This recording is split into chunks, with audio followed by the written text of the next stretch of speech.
어머님, 왜 남의 냉장고를 함부로 열어서 드세요? 명자 씨는 순간 귀를 의심했습니다. 저희가 먹으려고 사둔 건데, 어머님 허기 진다고 그냥 드시면 어떡해요? 그리고 도훈이 간식으로 둔 거였어요.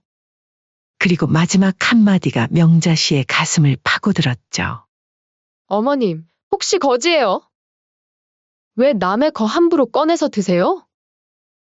순간 명자 씨의 머릿속이 하얘졌다가 이내 차갑게 식었습니다. 이제는 더 이상 참을 필요가 없다는 생각이 들었죠. 남의 냉장고라고? 말 다 했니? 나 그동안 많이 참았는데 이제 더는 안 되겠구나. 하루 종일 손주 봐주고 배고파서 복숭아 몇 개 꺼내 먹은 거 가지고 고맙다는 말은 못할 망정 거지라고? 이때 아들이 나섰습니다. 엄마, 지수가 오늘 하루 종일 예민해서 그래요. 너는 가만히 있어. 내 와이프가 나한테 거지라고 하는데 그저 예민해서 그렇다고? 내가 여태까지 다른 건 몰라도 아들 하나는 잘 키웠다 생각했는데 아닌가 보구나. 그때 명자 씨는 핸드백에서 휴대폰을 꺼내 곧바로 부동산에 전화를 걸었죠. 여보세요? 오랜만에 연락드리네요. 저 김명자입니다. 네, 집 내놓고 싶은데요. 아들이 놀라서 외쳤습니다. 엄마! 갑자기 왜 그러세요? 어머님, 지금 뭐 하시는 거예요? 저희 내쫓으시려고요? 그래, 이 집 팔게 되거든 복숭아 간 물어줄게? 아니지 지금 줄게. 그때 명자 씨가 지갑에서 돈을 꺼내 며느리의 얼굴에 던졌습니다. 으악, 미쳤어요? 제정신이세요? 넉넉하게 줬으니까 서운해하지 말거라. 그리고 이 집 내가 준 거니까 거지처럼 들러붙지 말고 어서 썩 꺼지거라. 이번 사연의 주인공은 68세 김명자 씨입니다. 30년간 고등학교 영어교사로 재직하다 퇴직한 명자 씨는 평생을 가족을 위해 헌신하며 살아왔습니다.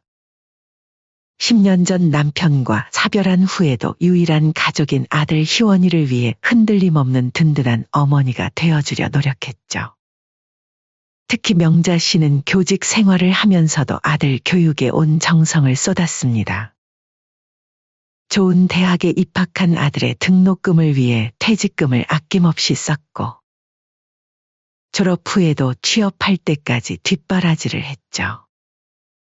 힘들었지만 아들이 대기업에 취직하고 연봉이 오르는 걸 보며 이제 좀 편해질 수 있겠다고 생각했습니다. 어머니, 저 결혼하고 싶은 여자가 있어요.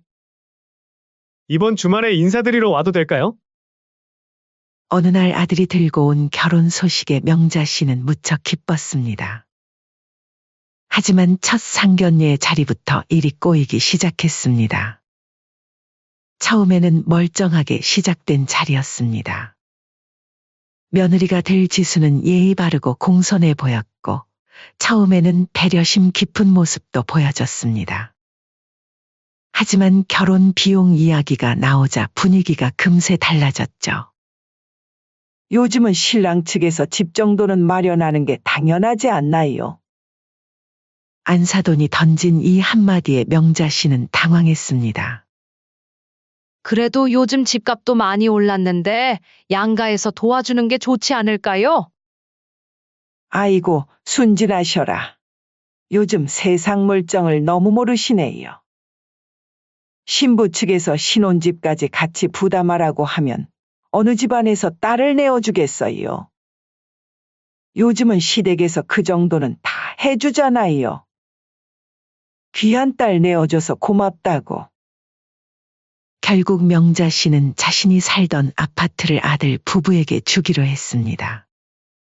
평생 모아온 재산이었지만 아들의 결혼 생활이 순탄하길 바라는 마음에 결정을 내렸습니다. 자신은 좀 더 작은 평수로 이사를 가면 되니까요. 어머님, 정말 감사합니다. 저희가 잘 사는 모습 보여드려서 보답할게요. 그래, 내가 집이 없는 것도 아니고 조금 줄여서 살면 되지 아들이 잘 살면 됐다. 결혼식 날 하객들은 어머, 이 집은 며느리가 복이 많네요. 시어머니가 새 집까지 주시고. 라며 축하했습니다. 하지만 사돈은 당연한 거 아닌가요? 요즘은 딸이 더 귀해요. 저희도 안심하고 시집 보내려면 그 정도는 받아야죠. 라고 말했습니다. 마치 자신들이 큰 양보를 한 것처럼 말이죠. 결혼식이 끝나고 새 집으로 이사한 지 얼마 지나지 않아 명자 씨는 자신이 이미 가족이 아니라는 걸 깨닫게 됩니다. 처음 그 신호는 아주 작은 것에서 시작됐습니다. 어느 날 시장에서 안사돈과 마주쳤는데 사돈이 활짝 웃으며 말했습니다. 사돈, 여기서 만나네요. 우리 지수가 임신했다고 하더라고요. 아시고 계셨죠?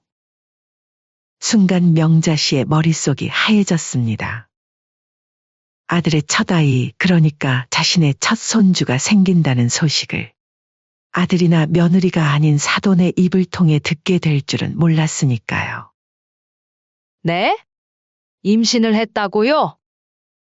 멍한 표정을 짓고 있는 명자 씨를 보며 사돈은 당황하지도 않고 태연하게 덧붙였습니다. 아이고, 아직 소식을 안 전했나 보네요. 나도 주책이지. 아무래도 직접 들으시는 게 좋으실 텐데, 제가 너무 좋아서 말씀드렸네요. 지수가 저한테 제일 먼저 얘기했다고 하더라고요. 얼마나 기쁜지 몰라요. 그 말에 담긴 은근한 과시가 명자 씨의 가슴을 찔렀습니다. 집으로 돌아온 명자 씨는 한동안 멍하니 앉아 있었습니다. 아들에게 전화를 걸까 망설이다가 결국 참았습니다. 자식이 먼저 알려주지 않은 소식을 굳이 캐물을 필요는 없다고 생각했으니까요. 그렇게 2주가 지나서야 아들이 드디어 연락을 했습니다. 엄마, 지수가 임신했어요. 그랬구나. 축하한다. 어머니, 왜 그렇게 시무룩하세요? 기쁘지 않으세요? 제가 생각했던 반응이 아니네요. 아니, 당연히 기쁘지. 근데 이런 소식은 좀 빨리 알려줬으면 좋았을 텐데 말이야. 벌써 몇 주 되지 않았니? 이미 알고 계셨구나, 그게. 와이프가 좀 조심스러워해서요, 초기라 불안하다고. 명자 씨는 이해할 수 없었습니다. 불안하다면서 사돈댁은 벌써 다 알고 있었던 걸까요? 게다가 시댁 눈치를 본다는 며느리의 말에 더욱 서운했습니다. 시간이 흘러 출산 예정일이 다가왔고 명자 씨는 며느리의 산후조리를 도와주려 했습니다. 평생 교직에 있었지만 이제는 시간적 여유도 있고 무엇보다 첫 손주라 기대가 컸죠. 하지만 며느리는 이미 친정 근처 산후조리원을 예약해 놓은 상태였죠. 어머님, 죄송해요. 근데 산후조리원에서는 면회가 제한적이래요. 친정엄마만 가능하다고 하네요. 시댁 쪽에서 오시면 다른 산모들이 불편해할 수 있대요. 어머님도 아시잖아요. 요즘 시댁 눈치 보는 게 얼마나 힘든지. 명자 씨는 그제야 알았습니다. 자신은 이미 가족이 아니라는 걸요. 실제로 나중에 알았던 사실이지만 산후조리원 규정에는 그런 건 없었죠. 단지 며느리의 의중이 담긴 말이었던 거죠. 출산 후 일주일이 지나서야 겨우 손주 사진 한 장을 카톡으로 받았을 때 명자 씨의 마음은 이미 차갑게 식어 있었습니다. 사진과 함께 온 메시지는 더욱 서늘했습니다. 어머님, 아기 사진이에요. 아직 면역력이 약해서 당분간은 직접 뵙기 어려울 것 같아요. 나중에 아기가 좀 크면 찾아뵐게요. 반면 안사돈은 매일 손주와 함께 있었습니다. 명자 씨가 동네 마트에서 우연히 마주친 이웃의 말로는 사돈이 아침 저녁으로 들락거리며 손주를 보러 온다고 들었죠. 그날 밤 명자 씨는 혼자 생각이 많아졌습니다.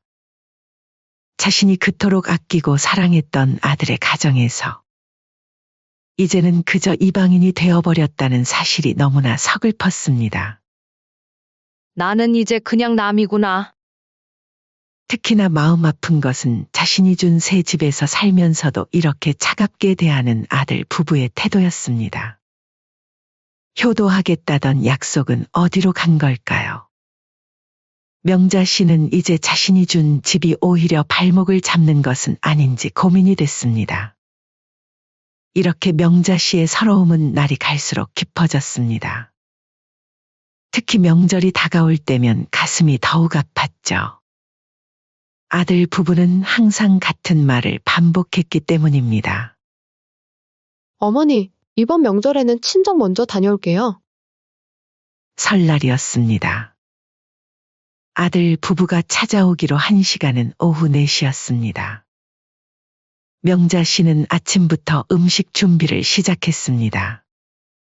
떡국도 끓이고 나물도 준비하고 아들이 좋아하는 잡채도 만들었죠. 하지만 오후 3시 아들에게서 전화가 왔습니다. 엄마, 죄송한데 오늘은 못 갈 것 같아요. 와이프가 친정에서 너무 피곤해졌대요. 다음에는 꼭 찾아뵐게요. 날이 추워요. 건강 잘 챙기세요.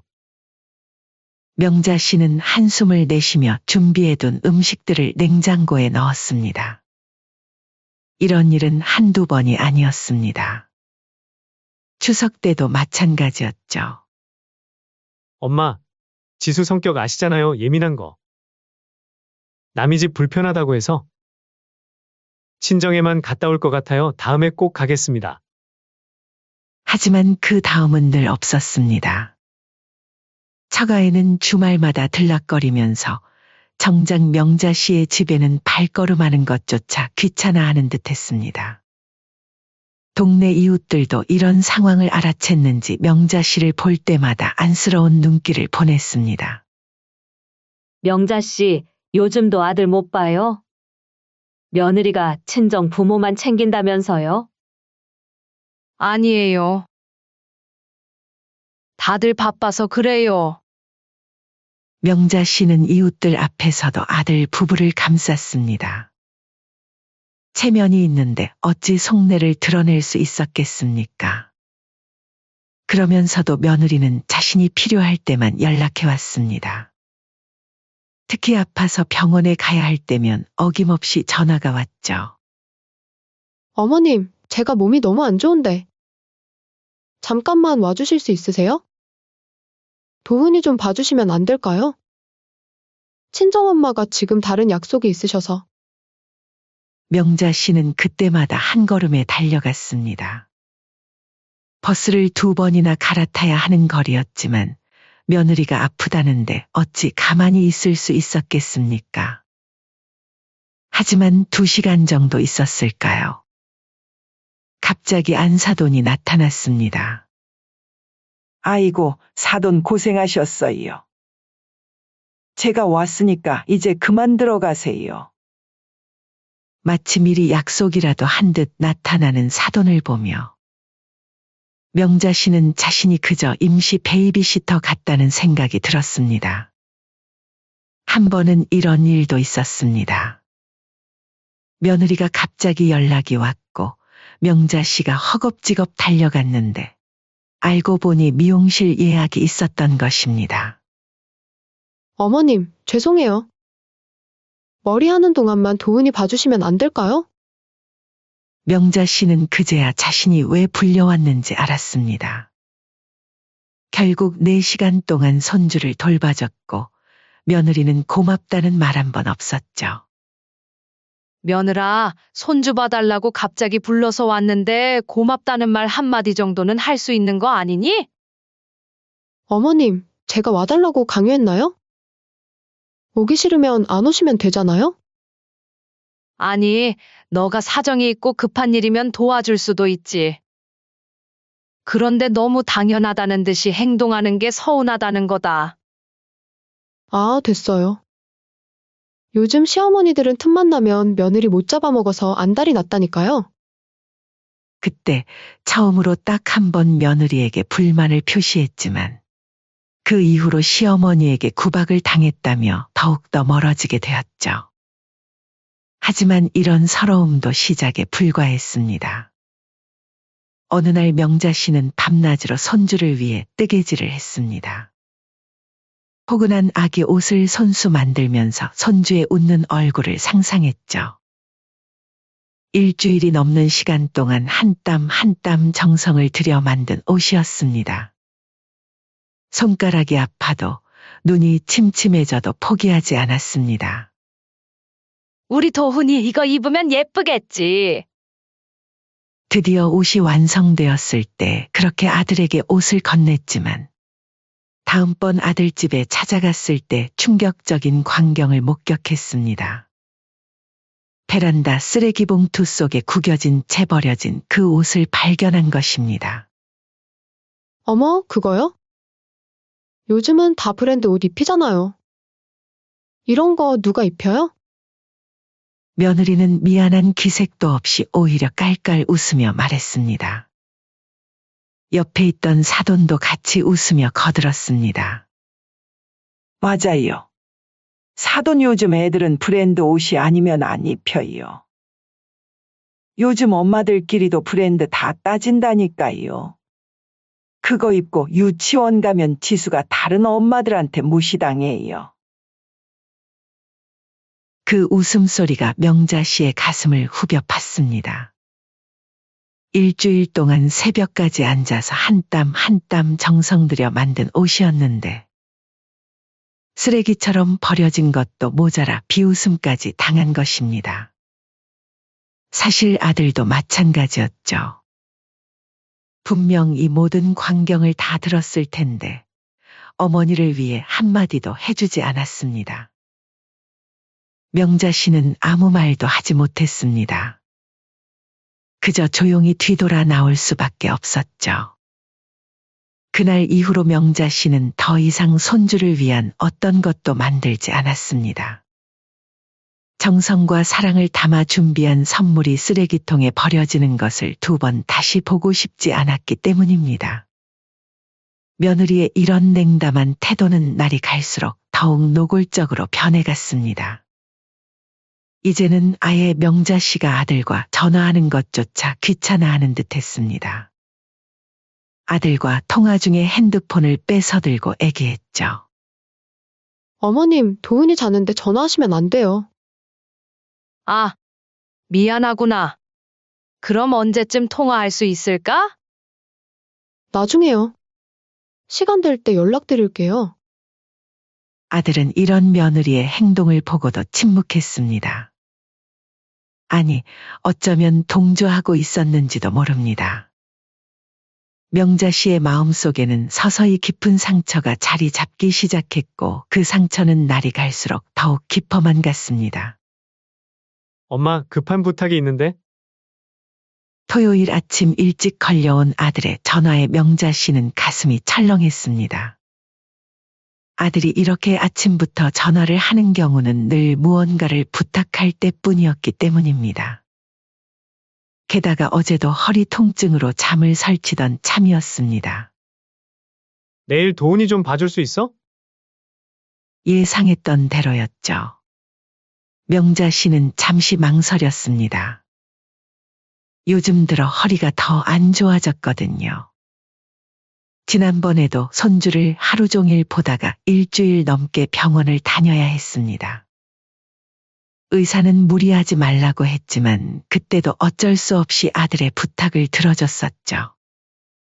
희원아, 엄마도 요즘 허리가 아파서 힘들어.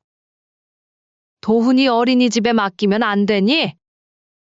아들은 한숨을 쉬며 말했습니다. 엄마, 어린이집이 쉬는 날이라서 그래. 다른 사람한테 맡길 데가 없어서 부탁하는 거야.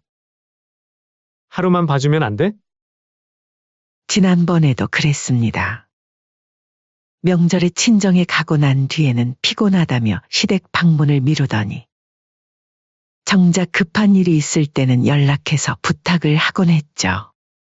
그때마다 명자 씨는 서운했지만 그래도 내 아들, 내 며느리니까 하는 마음으로 참아왔습니다. 알겠다. 대신 올해는 못 봐주니까 저녁에는 빨리 데리러 와야 해. 집을 나서면서 명자 씨는 진통제를 챙겼습니다. 오늘도 허리가 아플 게 뻔했으니까요. 버스를 타고 가면서도 걱정이 됐습니다. 도훈이가 활발한 아이라 정신을 바짝 차리고 있어야 했기 때문입니다. 아들 집에 도착하자 며느리는 서둘러 나갔습니다. 인사도 제대로 없이 어머님, 잘 부탁드려요. 라는 말만 던진 채였죠. 명자 씨는 며느리의 뒷모습을 보며 한숨을 쉬었습니다. 예전에는 그래도 차라도 한 잔 타주고 갔는데 언제부터인가 이렇게 달라져 버렸네요. 하루 종일 손주를 돌보는 일은 생각보다 더 힘들었습니다. 도훈이는 한시도 가만히 있질 않았고 몇 번이나 넘어질 뻔한 아이를 잡으려다 허리가 더 아파졌습니다. 아침부터 점심까지 쉴 틈도 없이 아이를 따라다녀야 했죠. 도훈이의 끝없는 요구에 응답하다 보니 어느새 점심시간이 되었습니다. 다행히 점심을 먹고 나서야 도훈이가 잠이 들었습니다. 명자 씨는 그제야 한숨을 돌렸지만 아침도 제대로 못 먹고 나온 터라 속이 무척 허했습니다. 아침부터 계속 허리가 아팠지만 진통제도 먹지 못했습니다. 도훈이가 깨어있는 동안에는 약을 먹을 틈도 없었거든요. 이제라도 약을 먹어야겠다고 생각하며 물을 마시려는데 문득 냉장고에서 복숭아가 눈에 들어왔습니다. 그렇게 배가 고파 복숭아 하나를 꺼내 먹었죠. 오랜만에 먹는 달콤한 복숭아에 허기가 가시는 듯 했습니다. 그러다 결국 남아있던 복숭아 2개를 더 먹고 말았죠. 당이 떨어져서 그랬는지 복숭아를 먹고 나니 좀 나아진 것 같았습니다. 오후 내내 도훈이를 돌보면서도 며느리의 말이 계속 신경 쓰였습니다. 엄마밖에 없어서라는 말이 가슴 한구석을 계속 아프게 했죠. 마지막 선택지라는 게 이렇게 서운할 줄은 몰랐습니다. 저녁이 되어 아들과 며느리가 돌아왔습니다. 피곤했지만 그래도 인사를 하려 며느리에게 말을 걸었습니다. 지수야, 여행 잘 다녀왔니? 하지만 며느리의 표정이 좋지 않았습니다. 그때였죠. 이내 곧 부엌으로 가더니 냉장고를 열어보고는 갑자기 차가운 목소리로 말했습니다. 어머님, 복숭아 어디 갔어요? 명자 씨는 순간 당황했습니다. 아, 그거? 점심때 도훈이 재우고 좀 허기가 져서 먹었어. 그러자 며느리가 황당하다는 듯한 표정으로 말했습니다. 어머님, 남의 냉장고를 왜 함부로 열어서 드세요? 명자 씨는 순간 귀를 의심했습니다. 저희가 먹으려고 사둔 건데, 어머님 허기 지신다고 그냥 드시면 어떡해요? 그리고 도훈이 간식으로 둔 거였어요. 그리고 마지막 한마디가 명자 씨의 가슴을 파고들었습니다. 어머님, 혹시 거지예요? 왜 남의 거 함부로 꺼내서 드세요? 순간 명자 씨의 머릿속이 하얘졌다가 이내 차갑게 식었습니다. 이제는 더 이상 참을 필요가 없다는 생각이 들었죠. 남의 냉장고라고? 말 다 했니? 나 그동안 많이 참았는데 이제 더는 안 되겠구나. 하루 종일 손주 봐주고 배고파서 복숭아 몇 개 꺼내 먹은 거 가지고 고맙다는 말은 못할 망정 거지라고? 이때 아들이 나섰습니다. 엄마, 지수가 오늘 하루 종일 예민해서 그래요. 너는 가만히 있어. 내 와이프가 내 어머니한테 거지라고 하는데 그저 예민해서 그렇다고? 내가 여태까지 다른 건 몰라도 아들 하나는 잘 키웠다 생각했는데 아닌가 보구나. 그때 명자 씨는 핸드백에서 휴대폰을 꺼내 곧바로 부동산에 전화를 걸었죠. 여보세요? 오랜만에 연락드리네요. 저 김명자입니다. 네, 집 내놓고 싶은데요. 아들이 놀라서 외쳤습니다. 엄마! 갑자기 왜 그러세요? 갑자기라고? 나는 한순간의 판단으로 이런 결정한 게 아니야. 그동안 너희가 날 어떻게 생각하는지 오늘에서야 더욱더 확실히 알았을 뿐이지. 며느리가 당황한 목소리로 말했습니다. 어머님, 지금 뭐 하시는 거예요?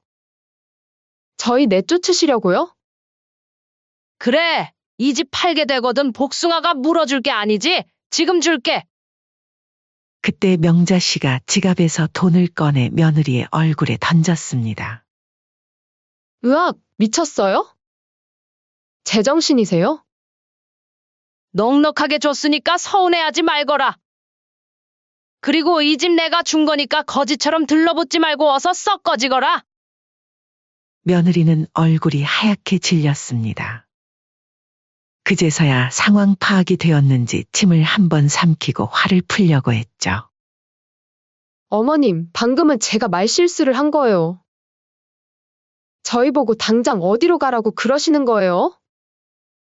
그렇게까지 하실 필요는 없잖아요. 말실수?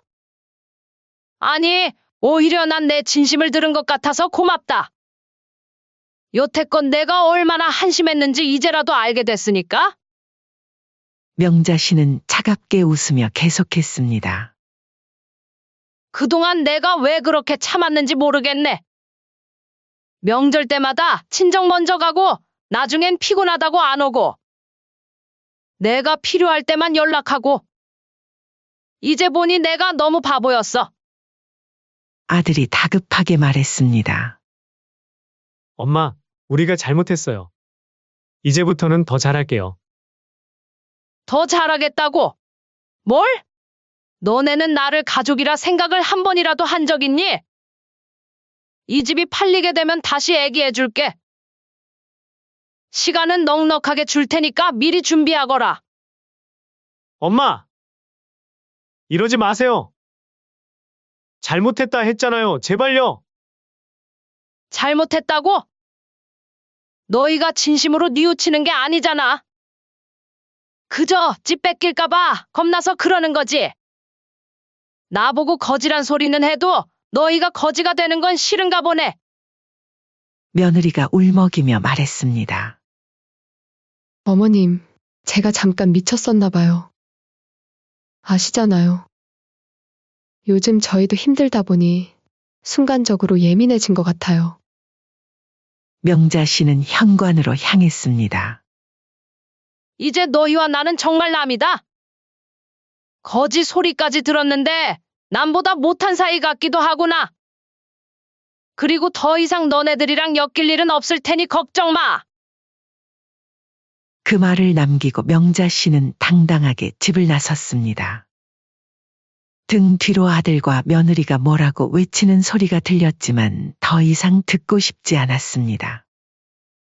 집으로 돌아오는 길, 명자 씨는 오히려 마음이 홀가분했습니다.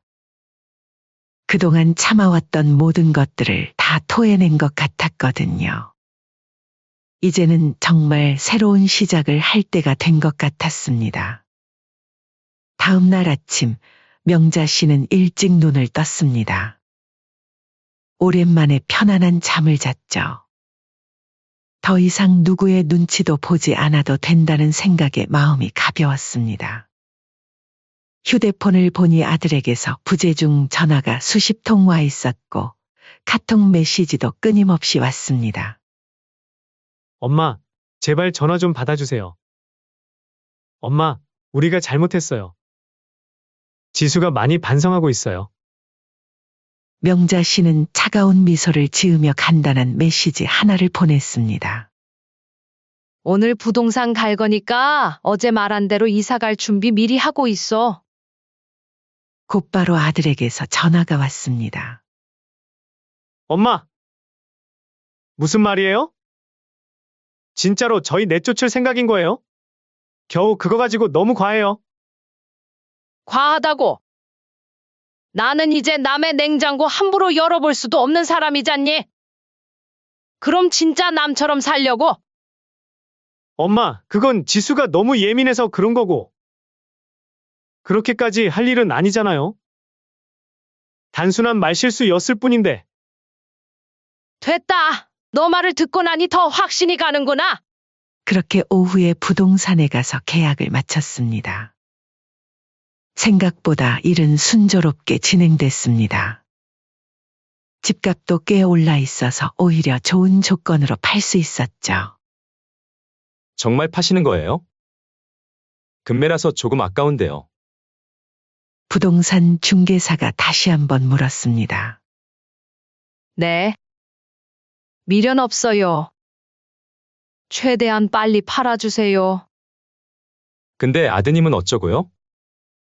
아들요? 이제 남남이에요. 자기들이 그렇게 만든 거니까. 집으로 돌아오는 길에 사돈에게서 전화가 왔습니다. 사돈, 이러시면 안 되죠.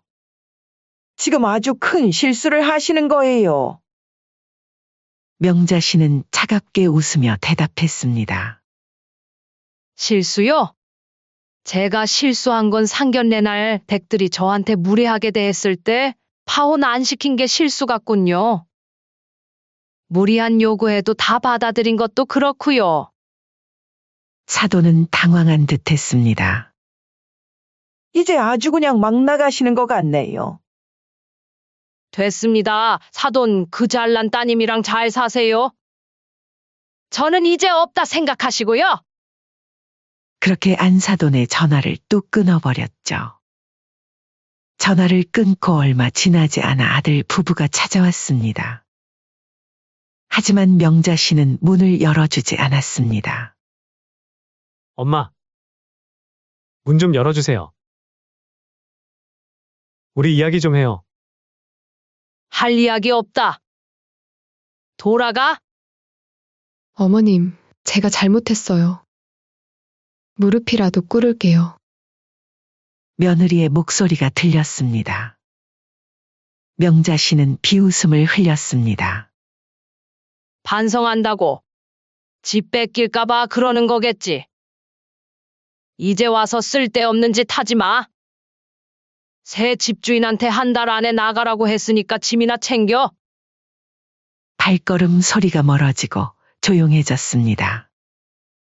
명자 씨는 깊은 한숨을 내쉬었습니다. 마음이 아프지 않다면 거짓말이겠지만 이제는 돌이킬 수 없었습니다. 다음 날 명자 씨는 새로 살 집을 알아보러 다녔습니다. 조용한 동네의 작은 아파트를 계약했습니다. 이제 정말 새로운 시작을 할 수 있을 것 같았습니다. 이제는 나 혼자만 생각하면 되는구나. 집에 돌아와 짐을 정리하다 보니 아들 내외의 사진이 나왔습니다. 결혼식 때 찍은 사진이었죠. 그때는 얼마나 행복해 보였는지. 이제 정말 끝이구나. 그렇게 며칠이 지났습니다. 아들 부부는 계속해서 연락을 시도했지만 명자 씨는 한 번도 받지 않았습니다. 대신 변호사를 통해 한 달 안에 이사를 나가라는 내용 증명을 보냈죠. 결국 한 달 후 아들 부부는 짐을 싸서 나갔습니다. 명자 씨는 그들이 이사 가는 것을 멀리서 지켜보았습니다. 어머님, 이사를 마치고 나가려던 며느리가 명자 씨를 발견하고 달려왔습니다. 하지만 명자 씨는 고개를 돌렸습니다.